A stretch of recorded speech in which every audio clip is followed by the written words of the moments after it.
हरि ओम श्री गुरुवे नमामि। श्री गणपति जी नमामि। रिद्धि सिद्धि मैया शुभ लाभ जी नमामि। समस्त शिवगण मातृगण नमो नमः। गौरी शंकर लक्ष्मी नारायण राधे श्याम सीताराम विठ्ठला जगन्नाथ नमो नमः। भगवत गीता में भगवान कहते हैं कि उनका प्रकट्य जन्म तथा कार्यकलाप सभी दिव्य हैं। जो उन्हें ठीक से समझ लेता है वह तुरंत ही वैकुंठ जाने का भागी बन जाता है। भगवान का प्रकट्य या जन्म किसी सामान्य पुरुष का नहीं होता, जिसे विगत कर्मों के आधार पर भौतिक शरीर धारण करने के लिए बाध्य होना पड़ता है।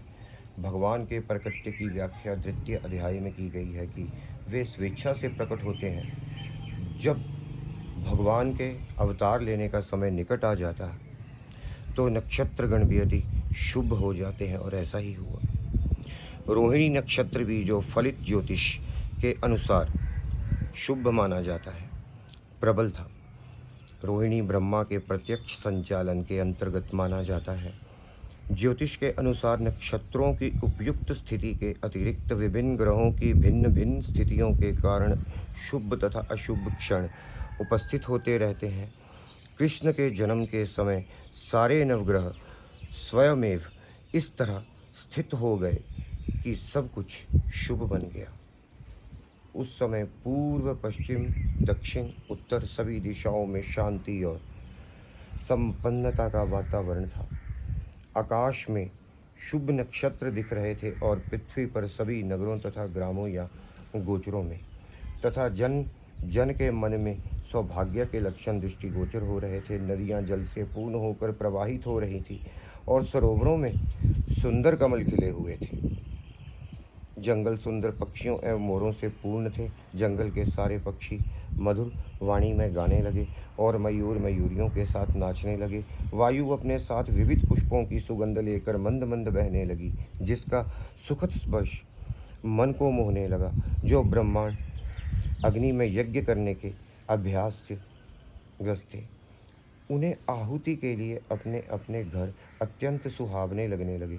आसुरी राजाओं के उत्पातों के कारण ब्राह्मणों के घरों में हवनादि यज्ञ लगभग बंद हो चुके थे, किंतु अब उन्हें शांतिपूर्वक यज्ञादि करने के अवसर प्राप्त हो रहे थे। यज्ञों पर प्रतिबंध लगने के कारण ब्राह्मण मनसा वाचा कर्मणा अत्यंत दुखी थे, किंतु कृष्ण के जन्म के समय उन सबके मन स्वयं प्रसन्नता से पूर्ण हो गए, क्योंकि उन्हें आकाश में भगवान के जन्म लेने की घोषणा करने वाली दिव्य वाणी गुंजित होती सुनाई दे रही थी।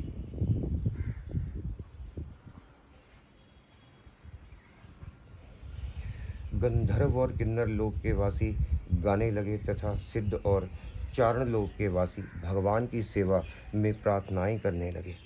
स्वर्ग लोक में देवता अपनी अपनी पत्नियों तथा विद्याधर अपनी अपनी पत्नियों के साथ नाचने लगे।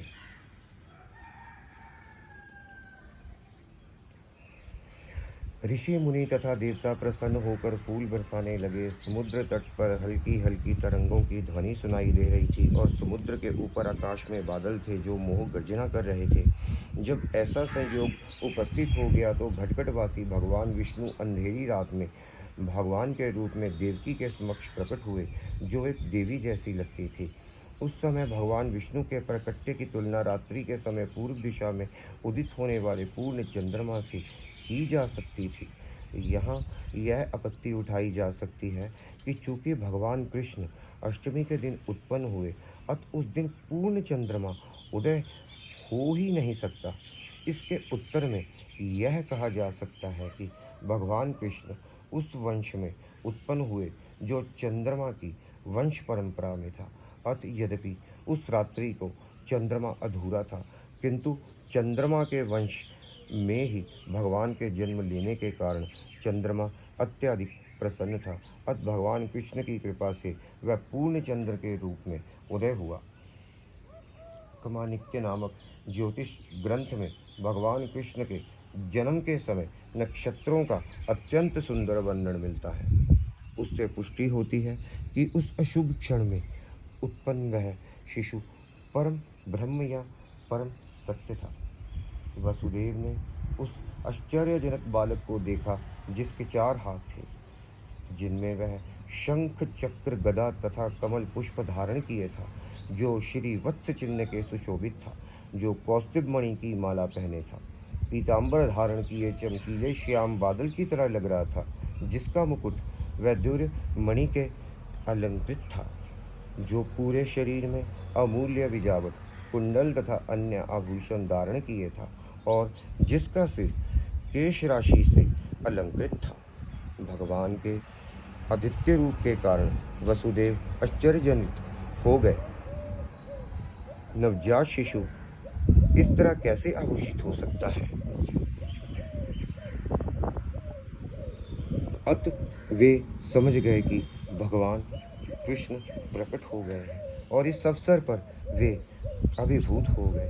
वसुदेव ने विनीत भाव से आश्चर्य प्रकट किया कि यद्यपि वे भौतिक प्रकृति द्वारा बुद्ध सामान्य जीव हैं और उनके ऊपर से कंस आदि द्वारा बंदी हैं, तो भी सर्वव्यापी भगवान विष्णु या कृष्ण अपने मूल रूप में उनके घर शिशु रूप में प्रकट हुए हैं। कोई भी संसारी बालक आभूषणों एवं सुंदर वस्त्रों से सजकर 4 भुजाओं सहित और भगवान के समस्त चिन्हों से युक्त उत्पन्न नहीं होता। वसुदेव बारंबार उस बालक को निहार रहे थे और विचार कर रहे थे कि इस शुभ वेला को किस तरह मनाएं। वे सोचने लगे, सामान्यतः जब पुत्र उत्पन्न होता है तो लोग उस अवसर पर खुशियां मनाते हैं, और एक मैं हूँ कि मेरे बंदी होते हुए भी भगवान ने मेरे घर जन्म लिया है। मुझे तो इस शुभ उत्सव को बारंबार मनाने के लिए तैयार रहना चाहिए।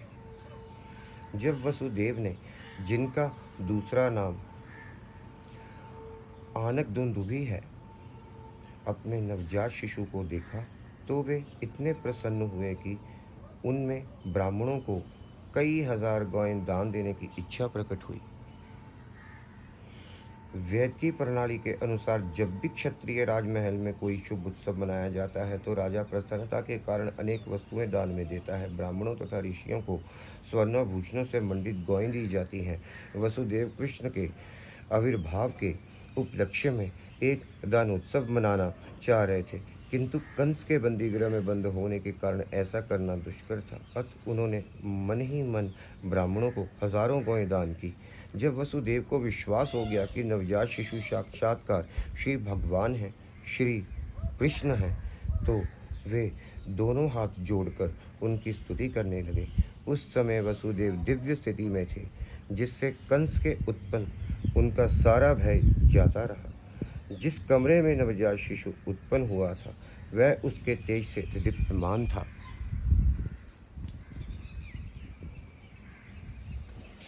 तब वसुदेव ने प्रार्थना करनी प्रारंभ की, हे भगवान, मैं जानता हूँ आप कौन हैं। आप समस्त जीवों के परमात्मा तथा परम सत्य श्री भगवान हैं।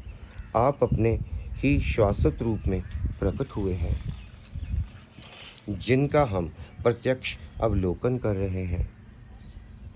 मैं जानता हूँ कि आप मुझे कंस के भय से मुक्त करने के लिए प्रकट हुए हैं। आप इस भौतिक जगत से संबंध नहीं हैं। आप वही पुरुष हैं जिनकी भौतिक प्रकृति पर चितवन मात्र से यह दृश्य जगत उत्पन्न होता है।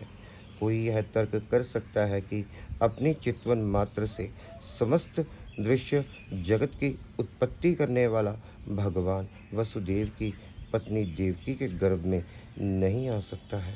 इस तर्क का उच्छेद करने के लिए वसुदेव ने कहा, हे प्रभु, इसमें आश्चर्य नहीं कि आप देवकी के गर्भ के प्रकट हुए हैं, क्योंकि सृष्टि की रचना भी इसी प्रकार हुई थी।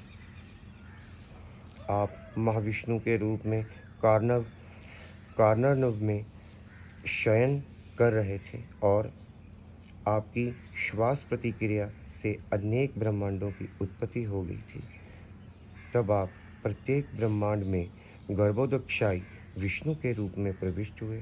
फिर आपने क्षीरोदकशायी विष्णु के रूप में अपना विस्तार किया और आप हर प्राणी के हृदय में अणु के भीतर भी प्रविष्ट हो गए।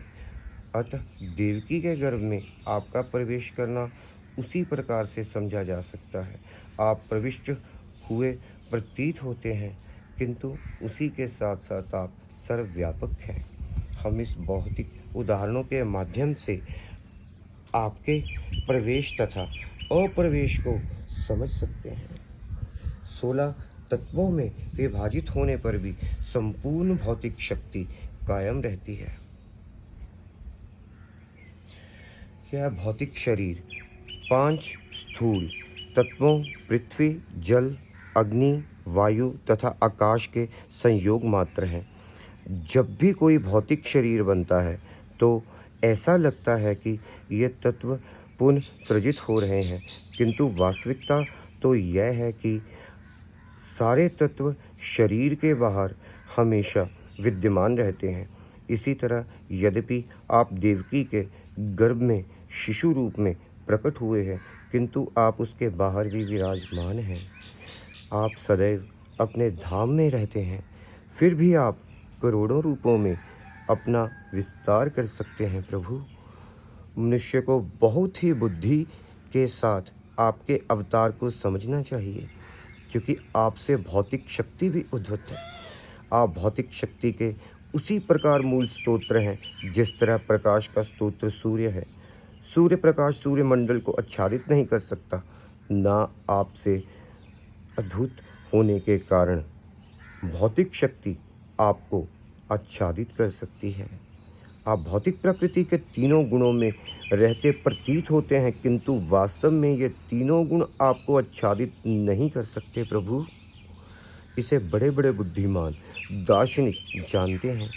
दूसरे शब्दों में, यद्यपि आप भौतिक शक्ति के भीतर प्रतीत होते हैं, किंतु आप उससे कभी आच्छादित नहीं होते। वेदों का कथन है कि परब्रह्म अपना तेज प्रकट करता है, जिसके फलस्वरूप प्रत्येक वस्तु प्रकाशित होती है। ब्रह्म संहिता से पता चलता है कि ब्रह्म ज्योति परमेश्वर के शरीर से अद्भुत होती है और इसी ब्रह्म ज्योति से सारी सृष्टि उत्पन्न हुई। भागवत गीता में यह भी कहा गया कि भगवान ही ब्रह्म ज्योति के आधार स्वरूप हैं, अतः मूलत वे ही प्रत्येक वस्तु के आदि कारण हैं। किंतु अल्पयज्ञ सोचते हैं कि जब भगवान इस भौतिक जगत में आते हैं तो भौतिक गुणों को ग्रहण कर लेते हैं। ऐसे निष्कर्ष बहुत प्रौढ़ नहीं हैं और केवल अल्पज्ञ द्वारा ही सृजित हैं।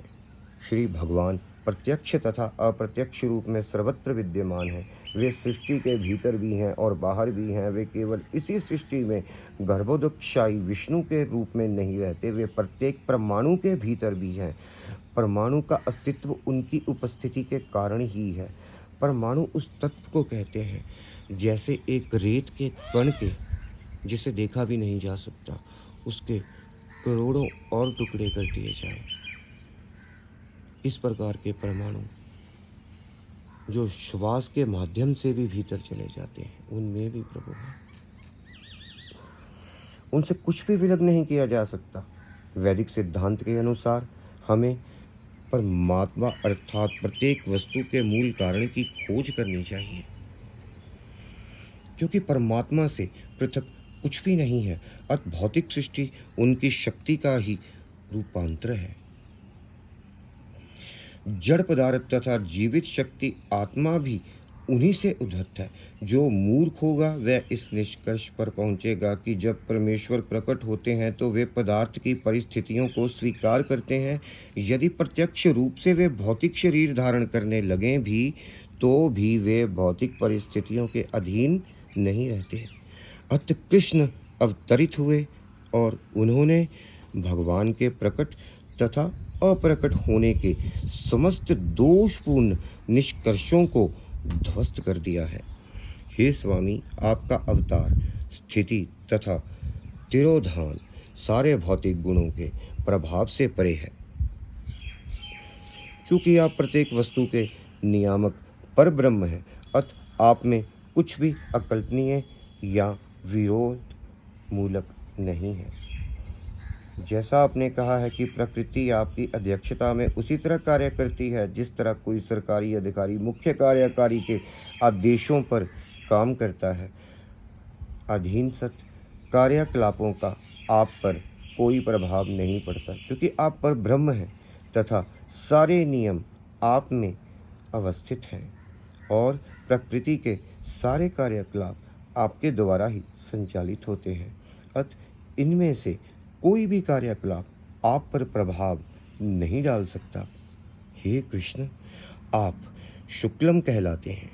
शुक्लम अर्थात धवल परम सत्य का प्रतीकात्मक निरूपण है, क्योंकि भौतिक गुणों से यह अप्रभावित रहता है। ब्रह्मा जी रक्त अथवा लाल कहलाते हैं, क्योंकि सृजन के लिए वे रजोगुण का प्रतिनिधित्व करते हैं। तमस शिवजी के जिम्मे पड़ा है। तमस शिवजी के जिम्मे पड़ा है, क्योंकि वे संपूर्ण सृष्टि का संहार करते हैं। इस दृश्य जगत का सृजन, संहार तथा पालन आपकी शक्तियों द्वारा संपन्न होता है, तो भी आप इन गुणों से अप्रभावित रहते हैं। जैसा कि वेदों द्वारा पुष्ट किया गया है, श्री हरि निर्गुण साक्षात श्री भगवान सदैव ही समस्त भौतिक गुणों से मुक्त होते हैं। यह भी कहा जाता है कि परमेश्वर जो रजो तथा तमोगुण का अभाव रहता है, हे प्रभु, आप परम प्रियंता, आप परम नियंता भगवान तथा इस दृश्य जगत की व्यवस्था को बनाए रखने वाले हैं। आप परम नियंता होते हुए भी कृपा करके मेरे धर्म में अवतरित हुए हैं। आपके अवतार का कारण संसार के उन आसुरी शासकों के अनुयायियों का वध करना है, जो राजकुमारों के वेश में रहते हुए वस्तुत असुर हैं। मुझे विश्वास है आप उन सभी को उनके अनुयायियों तथा सैनिकों समेत मार डालेंगे। मुझे विदित है कि आप दुष्ट कंस तथा उसके अनुयायियों का वध करने के लिए अवतरित हुए हैं, किंतु यह जानकर कि आप उसे तथा उसके अनुयायियों का वध करने के लिए अवतरित होंगे, उसने आपके कई अग्रजों को मार डाला है। अब आप केवल आपके जन्म की प्रतीक्षा में है। वह आपके जन्म की प्रतीक्षा में है। जैसे ही वैसे सुनेगा, वह आपको मारने के लिए सभी प्रकार के अस्त्र शस्त्र लेकर उपस्थित होगा। वसुदेव की इस प्रार्थना के बाद कृष्ण की माता देवकी ने प्रार्थना की, हे अपने भाई के अत्याचारों से अत्यंत भयभीत थी। देवकी ने कहा, हे प्रभु, वैदिक साहित्य में आपके अनेक शाश्वत अवतारों का मूल अवतारों के तौर पर वर्णन हुआ है, तथा नारायण, राम, हय शीर्ष वाराह, नरसिंह, वामन, बलदेव तथा विष्णु से अद्भुत ऐसे लाखों अवतार आप मूल अवतार हैं, क्योंकि आपके अवतारों के सभी रूप इस भौतिक सृष्टि से बाहर हैं। आपका स्वरूप इस दृश्य जगत की उत्पत्ति के पहले उपस्थित था। आपके स्वरूप शाश्वत तथा सर्वव्यापी हैं। वे सब तेजोमय, अपरिवर्तनीय तथा भौतिक गुणों से अकलुषित है। ऐसे शाश्वत रूप नित्य ज्ञानमय तथा आनंदमय है। वे सभी दिव्य सात्विकता से पूर्ण तथा विभिन्न लीलाओं में सदैव निरत रहने वाले हैं। आपका कोई एक ही विशेष रूप नहीं होता। ऐसे अनेक दिव्य रूप स्वतंत्र हैं। मैं जानती हूँ कि आप परमेश्वर विष्णु हैं। लाखों वर्षों बाद जब ब्रह्मा के जीवन का अंत होता है तो दृश्य जगत का विलय हो जाता है। उस समय पृथ्वी, जल, अग्नि, वायु तथा आकाश, ये 5 महान तत्व महत तत्व में प्रवेश कर जाते हैं। यह महत तत्व पुण्य कालवश अप्रकट समग्र भौतिक शक्ति में प्रवेश करता है। समग्र भौतिक शक्ति प्रधान में और प्रधान रूप प्रधान आप में प्रवेश करता है। अतः संपूर्ण दृश्य जगत के संहार के पश्चात केवल आपका दिव्य रूप, नाम, गुण तथा साज समान ही शेष रह जाते हैं। हे प्रभु, मैं आपको सादर नमस्कार करती हूँ, क्योंकि आप अव्यक्त समग्र शक्ति के निदेशक और भौतिक प्रकृति के परम आगार हैं। हे स्वामी, सारा दृश्य जगत वश के अत से इति तक कालाधीन है। सभी आपके निर्देशन में कार्य करते हैं। आप हर वस्तु के मूल निदेशक तथा समस्त प्रबल शक्तियों के आधार हैं। अतः आपसे मेरी प्रार्थना है कि आप मुझे उग्रसेन के पुत्र कंस के क्रूर हाथों से बचाएं। कृपा करके मुझे इस भयावह स्थिति से उबारें, क्योंकि आप अपने सेवकों की रक्षा करने के लिए सदैव उद्यत रहते हैं। भगवान ने इस कथन की पुष्टि भगवत गीता में अर्जुन को आश्वस्त करते हुए की है, तुम संसार को बता दो कि मेरा भक्त कभी कष्ट नहीं होता। इस प्रकार रक्षा करने के लिए प्रार्थना करते हुए माता देवकी ने अपना वात्सल्य व्यक्त किया। मुझे ज्ञात है कि आपके इस दिव्य स्वरूप का दर्शन सामान्यतः ऋषिगण ध्यान में करते हैं, किंतु मैं अभी भी डर रही हूँ कि जो ही कंस को पता चल जाएगा कि आपका जन्म हो चुका है तो आपको हानि पहुंचा सकता है। अतः मेरी प्रार्थना है कि आप इस समय हमारे भौतिक चक्षुओं से ओझल हो जाएं। दूसरे शब्दों में उन्होंने भगवान से प्रार्थना की कि वे एक सामान्य बालक का रूप धारण कर लें। आपके जन्म के कारण ही मैं अपने भाई कंस से भयभीत हूँ। हे मधुसूदन, हो सकता है कि कंस को पता ना लगे कि आपने जन्म धारण कर लिया है। अतः मेरी प्रार्थना है कि आप अपने इस चतुर्भुज रूप को, जिसमें आप विष्णु के 4 चिन्ह शंख, चक्र, गदा तथा कमल धारण किए हैं, छिपा लें। हे प्रभु, आप दृश्य जगत के प्रलय के अंत में सारे ब्रह्मांड को अपने उदर में धारण करने हैं, फिर भी आप अपनी विशुद्ध कृपावश मेरे गर्भ में प्रकट हुए हैं। मुझे आश्चर्य है कि आप अपने भक्तों को प्रसन्न करने के लिए सामान्य मनुष्य के कार्यकलापों का अनुकरण करते हैं। देवकी की प्रार्थना सुनकर भगवान ने उत्तर दिया, हे माता, स्वयंभू मनु के कल्प में मेरे पिता वसुदेव एक प्रजापति के रूप में थे, जिसका नाम सुतपा था, और आप इनकी पत्नी पृश्री थी। आप उस समय ब्रह्मा ने प्रजा बढ़ाने की इच्छा से आपसे संतान उत्पन्न करने के लिए कहा। आपने अपनी इंद्रियों को वश में करते हुए कठोर तपस्या की।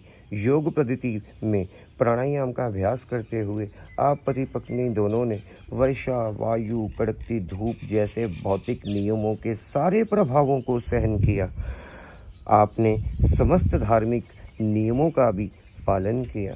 इस प्रकार आपका हृदय निर्मल हो गया और भौतिक नियमों के प्रभावों पर भी नियंत्रण प्राप्त हो गया। तपस्या करते हुए आप वृक्षों के नीचे भूमि पर गिरी हुई पत्तियां मात्र का आवाहन करती रही तथा स्थिर मन तथा इंद्रिय निग्रह द्वारा आपने मुझसे अद्भुत वर प्राप्त करने के लिए मेरी पूजा की। आप दोनों ने देवताओं की गणना के अनुसार सहस्त्रों वर्षों तक कठोर तपस्या की।